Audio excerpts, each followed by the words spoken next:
তিলাওয়াতের ভাজে ভাজে সুরের অলংকার, এ কোরআন বাণী যে আল্লাহর, এ কোরআন বাণী যে আল্লাহর। আসসালামু আলাইকুম ওরহমতুল্লাহি ওবরাকাতুহু। আস-সুন্নাহ ফাউন্ডেশনের অনন্য আয়োজন সহজ সূত্রে কোরআন শিখির তৃতীয় পর্বে আপনাদেরকে স্বাগতম। আলহামদুলিল্লাহ, গত দুটি ক্লাসে আমরা মোট 13টি হরফ শিখেছি। আজকে আমরা একবার এটা অনুশীলন করব। আপনারা স্ক্রিনে দেখতে পাচ্ছেন, আমার সাথে বলুন। আলিফ, বা, তা, সা, জিম, হা, খ, দাল, যাল, রা, জা, সিন, শিন। আলহামদুলিল্লাহ, গত দুটি পর্বে আমরা এই 13টি হরফে শিখেছিলাম। ইনশাআল্লাহ আজকে আমরা নতুন করে আরও 6টি হরফ শিখব। আপনারা স্ক্রিনে দেখতে পাচ্ছেন 6টি হরফ চলে এসেছে। আপনারা আমার সাথে ডান দিক থেকে শুরু করুন। صاد ضاد طاء ظاء عين গয়িন। আলহামদুলিল্লাহ, এই 6টি হরফ আপনারা দেখতে পাচ্ছেন 3টি জোড়ায়, অর্থাৎ 3টি আকৃতিতে রয়েছে। প্রথম দুটি হরফ সদ, দজ একই আকৃতির, দ্বিতীয় দুটি হরফ ত, জ একই আকৃতির, এবং তৃতীয় দুটি হরফ আইন, গাইন একই আকৃতির, শুধুমাত্র নোক্তার পার্থক্য রয়েছে। শুরুতে আমরা শুরু করছি সদ। সদ হরফটি পুর হরফ, মোটা হরফ, উচ্চারণের ক্ষেত্রে মোটা করে পড়তে হবে এবং উচ্চারণ করার সময় 3 আলিফ টেনে পড়তে হবে। আপনারা আমার সাথে বলুন সদে। আবার বলুন সদে। আলহামদুলিল্লাহ, খুবই সহজ। সদ হরফের মাখরাজ কোন জায়গা থেকে উচ্চারিত হয় আপনারা স্ক্রিনে দেখতে পাচ্ছেন। জিহ্বার আগা, সামনের নিচের 2 দাঁতের পেট ও আগার সঙ্গে লাগিয়ে উচ্চারিত হয়। তাহলে আপনারা জিহ্বার আগা, সামনের নিচের 2 দাঁতের পেট ও আগার সঙ্গে লাগিয়ে উচ্চারণ করুন সদে। আবার বলুন সদে। আলহামদুলিল্লাহ, আমরা সদ হরফটি শিখেছি। পরবর্তী হরফের নাম হলো দদে। দেখতে একই রকম সদের মতোই, শুধুমাত্র নোক্তার পার্থক্য। সদের মধ্যে কোনো নোক্তা নেই, দদের মধ্যে নোক্তা রয়েছে। দদ হরফটি উচ্চারণ করার সময় অবশ্যই 3 আলিফ টেনে পড়তে হবে। আপনারা আমার সাথে বলুন দদে। আবার বলুন দদে। আলহামদুলিল্লাহ, দদ হরফটিও মোটা হরফ, মোটা করে উচ্চারণ করতে হবে। দদের মাখরাজ জিহ্বার গোড়ার কিনারা সামনের উপরের 2 দাঁতের গোড়ার সঙ্গে লাগিয়ে উচ্চারিত হয়। আপনারা আবার উচ্চারণ করার চেষ্টা করুন দদে। আবার বলুন দদে। মাশাআল্লাহ, আলহামদুলিল্লাহ, সদ দদ দুটি হরফ আমরা শিখেছি। পরবর্তী দুটি হরফ আপনারা স্ক্রিনে দেখতে পাচ্ছেন। ত, জ, ত, জ। আলহামদুলিল্লাহ, এই দুটি হরফও খুবই সহজ। শুধুমাত্র আপনারা আপনাকে দেখেই আমার সাথে প্র্যাকটিস করলে আপনারা শিখতে পারবেন। তো হরফটি মোটা হরফ, এটা উচ্চারণের সময় অবশ্যই মোটা করতে হবে এবং উচ্চারণ করার সময় 1 আলিফ টেনে পড়তে হবে। আমার সাথে বলুন ত। আবার বলুন ত। ত এর মাখরাজ কোন জায়গা থেকে আপনারা স্ক্রিনে দেখতে পাচ্ছেন। জিহ্বার আগা, সামনের উপরের 2 দাঁতের গোড়ার সঙ্গে লাগিয়ে উচ্চারিত হয়। আপনারা তাহলে ছবি দেখে আপনারা আমার সাথে উচ্চারণ করুন ত। আবার বলুন ত। মাশাআল্লাহ, আপনাদের হচ্ছে, আপনারা চেষ্টা করেন, ইনশাআল্লাহ আপনারা পারবেন, সঠিকভাবে উচ্চারণ করতে পারবেন। পরবর্তী হরফ হলো ত এর মতোই একই আকৃতির। হরফটির নাম হলো য। হরফটির নাম কি? য। একটু মোটা করে বলতে হবে। হরফটি হলো মোটা হরফ, বারিক করে পড়া যাবে না এবং হরফটি উচ্চারণ করার সময় অবশ্যই 1 আলিফ টেনে পড়তে হবে। আমার সাথে বলুন য। আবার বলুন য। আলহামদুলিল্লাহ, আমরা শেষ করতে পেরেছি। আপনারা স্ক্রিন লক্ষ্য করুন, য হরফটি কোন জায়গাতে উচ্চারিত হয়। জিহ্বার আগা, সামনের উপরের 2 দাঁতের আগার সঙ্গে লাগিয়ে উচ্চারিত। আপনারা জানেন যে সা, জাল, য এই 3টি হরফ একই স্থান থেকে উচ্চারিত হয়। তাহলে আপনারা একটু দেখুন আপনাদের জিহ্বাটা সামনের উপরে 2 দাঁতের আগার সঙ্গে লেগেছে কি না, আপনারা একটু লক্ষ্য করুন এবং আমার সাথে বলার চেষ্টা করুন য। আবার বলুন য। আলহামদুলিল্লাহ, আজকের পর্বে আমরা 4টি হরফ শেষ করেছি। বাকি 2টি হরফ আমাদের সামনে রয়েছে। আপনারা স্ক্রিনে দেখতে পাচ্ছেন 2টি হরফের নাম হলো আইন এবং গইন। আইন এবং গইন 2টি হরফে একই আকৃতির। এর মধ্যে একটি হরফ হলো আইন। আইন হরফটি উচ্চারণের সময় অবশ্যই 3 আলিফ টেনে পড়তে হবে এবং আইন হরফটি বারিক হরফ, পাতলা করে পড়তে হবে। আপনারা আমার সাথে বলুন আইন। আবার বলুন আইন। আইন হরফটি কণ্ঠনালীর মধ্যখান থেকে উচ্চারিত হয়।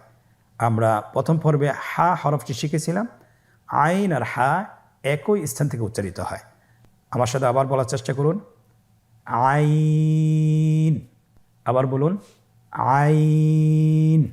আলহামদুলিল্লাহ, খুব সহজ। শুধুমাত্র একটু চেষ্টা করলে আপনারা ভালোভাবে আত্মস্থ করতে পারবেন ইনশাআল্লাহ। আইনের আকৃতিতে আরেকটি হরফ, সেটার নাম হলো গইন। আইনের উপরে একটা নোক্তা বসিয়ে দিলে গইন হরফটি হয়ে যাচ্ছে। তাহলে গইন হরফটিও উচ্চারণ করা খুবই সহজ। গইন হরফটি উচ্চারণ করা অবশ্যই 3 আলিফ টেনে পড়তে হবে এবং আমরা জানি যে গইন হরফটি মোটা হরফ, অবশ্যই একটু মোটা করে বলতে হবে। আপনারা আমার সাথে চেষ্টা করুন গইন। আবার বলুন গইন। গইনের মাখরাজ কোন জায়গায় আপনারা স্ক্রিনে দেখতে পাচ্ছেন, ছবিতে দেখা যাচ্ছে।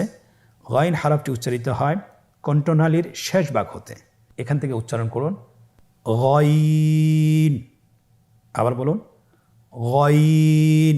আমরা অনেকে বলে থাকি গাইন, না, এটা ভুল উচ্চারণ। এভাবে উচ্চারণ করা যাবে না, যেহেতু হরফটি মোটা, এই জন্য মোটা করে উচ্চারণ করতে হবে গইন। মাশাআল্লাহ, আলহামদুলিল্লাহ, আমরা আজকের পর্বে 6টি হরফ শেষ করে ফেলেছি খুব অল্প সময়ে। আমরা শুরু থেকে আরেকবার বলি صاد ضاد طاء ظاء আইন গইন। আমরা জোড়ায় জোড়ায় বলার চেষ্টা করি صاد ضاد طاء ظاء আইন গইন। আলহামদুলিল্লাহ, আমরা আজকের পর্ব সহকারে মোট 19টি হরফ শিখেছি। প্রথম পর্বে আমরা শিখেছিলাম 7টি, দ্বিতীয় পর্বে 6টি এবং আজকের পর্বে 6টি। মোট 19টি হরফ আমরা খুব অল্প সময়ে শিখতে সক্ষম হয়েছি আলহামদুলিল্লাহ। আমরা আপনাদেরকে পরামর্শ দিব, আপনারা বাসায় কমপক্ষে 10 থেকে 20 মিনিট ভিডিওগুলো দেখবেন এবং শুনবেন এবং মুখস্থ করার চেষ্টা করবেন। আল্লাহ সুবহানাহু ওয়া তাআলা আমাদেরকে কোরআনের সাথে লেগে থাকার তৌফিক দান করুন। সকলে বলি আল্লাহুম্মা আমিন। আলহামদুলিল্লাহ, আমরা আজকের পর্বটি খুব অল্প সময় শেষ করতে পেরেছি। এখন আমরা আনন্দদায়ক পর্বে অনুশীলন করব। আমরা কতটুকু শিখতে পেরেছি, আজকের লেসনটি, আজকের পাঠটি কতটুকু আত্মস্থ করতে পেরেছি, সেটা আমরা অনুশীলনের মাধ্যমে নিজেদেরকে যাচাই করব। আপনারা স্ক্রিনে দেখতে পাচ্ছেন একটি অনুশীলন পেজ এসেছে। প্রথম অনুশীলন, নিম্নোক্ত হরফগুলো সঠিক জায়গায় লিখুন এবং বলুন। আপনারা দেখতে পাচ্ছেন এখানে 3টি রো দেওয়া আছে। প্রথম রোতে হরফগুলো দেওয়া আছে, দ্বিতীয় রো খালি আছে এবং তৃতীয় রোতে এর বাংলা উচ্চারণ দেওয়া আছে। শুধুমাত্র হরফগুলো সঠিক নামের জায়গায় বসিয়ে দিতে হবে। প্রথম হরফটি হলো সদ, আপনারা দেখতে পাচ্ছেন। তাহলে আমরা সদ হরফটি তার সঠিক নামের জায়গায় বসিয়ে দিই। স্ক্রিনে দেখতে পাচ্ছেন বসানো হচ্ছে। পরবর্তী হরফ আইন, তার সঠিক নামের জায়গায় বসানো হয়েছে। পরবর্তী হরফ হলো দদ, তার সঠিক নামের জায়গায় বসানো হয়েছে। এমনিভাবে প্রত্যেকটি হরফ বসানো হচ্ছে। স্ক্রিনে লক্ষ্য করুন। আলহামদুলিল্লাহ, প্রত্যেকটি হরফ তার সঠিক নামের জায়গায় বসানো হয়েছে। আপনারা এভাবে দেখে দেখে অনুশীলন করুন। দ্বিতীয় অনুশীলন, রেখা টেনে হরফের সাথে নামের মিল করুন। গত 2টি পর্ব তো আমরা এমনিভাবে অনুশীলন করেছিলাম। আজকের পর্ব সেম একই রকম। আমরা চেষ্টা করি এই অনুশীলনগুলো করার জন্য। তাহলে রেখা টেনে হরফের সাথে নাম মিল করতে হবে। প্রথম কলামে আমরা দেখছি এখানে হরফগুলো দেওয়া আছে বিচ্ছিন্নভাবে এবং দ্বিতীয় কলামটি খালি রাখা হয়েছে এবং তৃতীয় কলামটিতে হরফগুলোর উচ্চারণ দেওয়া আছে অথবা হরফগুলোর নাম দেওয়া আছে। শুধুমাত্র রেখা টেনে আমাদেরকে হরফের সাথে নামের মিল করতে হবে। স্ক্রিনে লক্ষ্য করুন। প্রথম হরফটি হলো সদ, রেখা টেনে তার নামের সাথে মিল করা হচ্ছে। পরবর্তী হরফ হলো গইন, রেখা টেনে নামের সাথে মিল করা হচ্ছে। পরবর্তী হরফ হলো আইন, রেখা টেনে নামের সাথে মিল করা হচ্ছে। এমনিভাবে প্রত্যেকটি হরফ তার নামের সাথে মিল করা হচ্ছে। আপনারা স্ক্রিনে লক্ষ্য করুন এবং আপনারা নিজেরাও করতে থাকুন।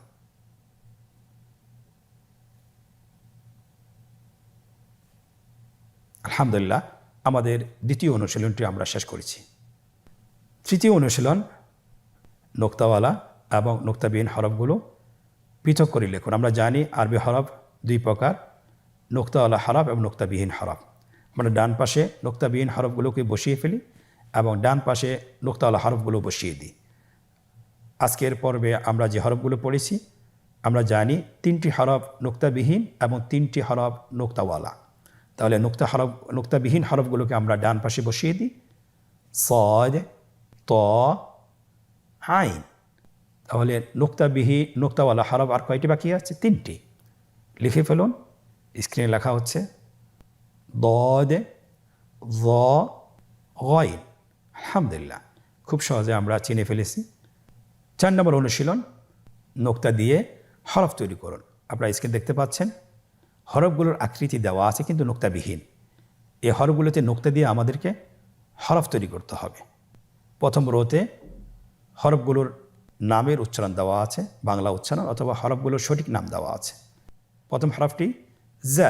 আমরা জানি যা হরফটির আকৃতি রয়ের মতো, শুধুমাত্র নোক্তা দিয়ে হরফটি তৈরি করতে হবে। তাহলে নোক্তা বসিয়ে দিন। আলহামদুলিল্লাহ, হরফটি তৈরি হয়ে গিয়েছে। পরবর্তী হরফ তা। হরফটি কিভাবে তৈরি করতে হবে?